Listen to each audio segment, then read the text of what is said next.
গ্রীষ্মের দিন তীব্র দাবদাহে বরফকলা লেবুর শরবতের গ্লাসে একটু চুমুক দিতে কার না ভালো লাগে। সেই সাথে গ্লুকোজ, বিট লবণ কিংবা স্যালাইনের চাহিদা তো আছেই। শরবত বিক্রি করে ২০ বছর ধরে শিক্ষার্থীদের তৃষ্ণা মেটাচ্ছেন মাজিদুল মামা। প্রতিদিন দেখা মেলে কুষ্টিয়া ইসলামী বিশ্ববিদ্যালয় ক্যাম্পাসের নতুন ঝাল চত্বরে।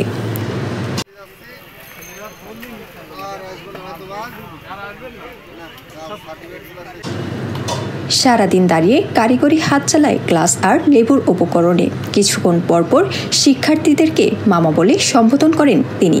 শরবত বিকিয়ে শিক্ষার্থীদের তৃষ্ণা মেটানোর প্রয়াস তো আছেই, অন্যদিকে সাংসারিক জীবন পার করছে শিক্ষার্থীদের মুখের দিকে তাকিয়ে। এদিকে মামা জানান, এই ক্যাম্পাসে প্রায় ৯ বছর ব্যান চালিয়েছেন আর ১০ বছর যাবৎ শরবত বিক্রি করছে। শিক্ষার্থীদের আচরণ ভালো লাগে।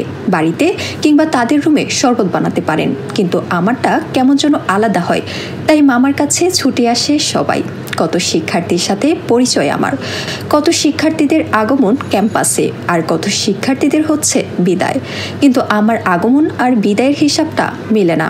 ১ দশক আগে ক্যাম্পাস থেকে যারা বিদায় নিয়েছেন তাদেরকে মিস করছে।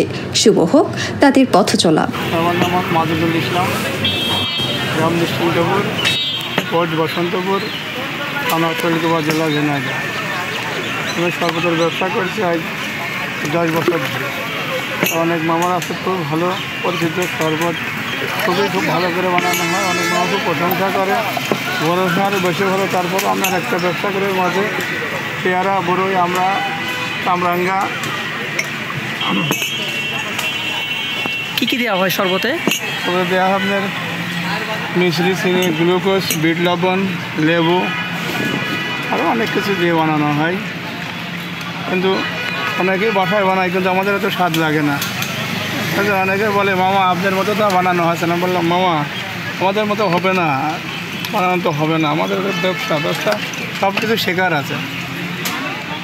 ঠিক আছে, তারপর যে কোনো জিনিস শিখতে হয়, শেখার পরে ব্যবসা ভালো হয়।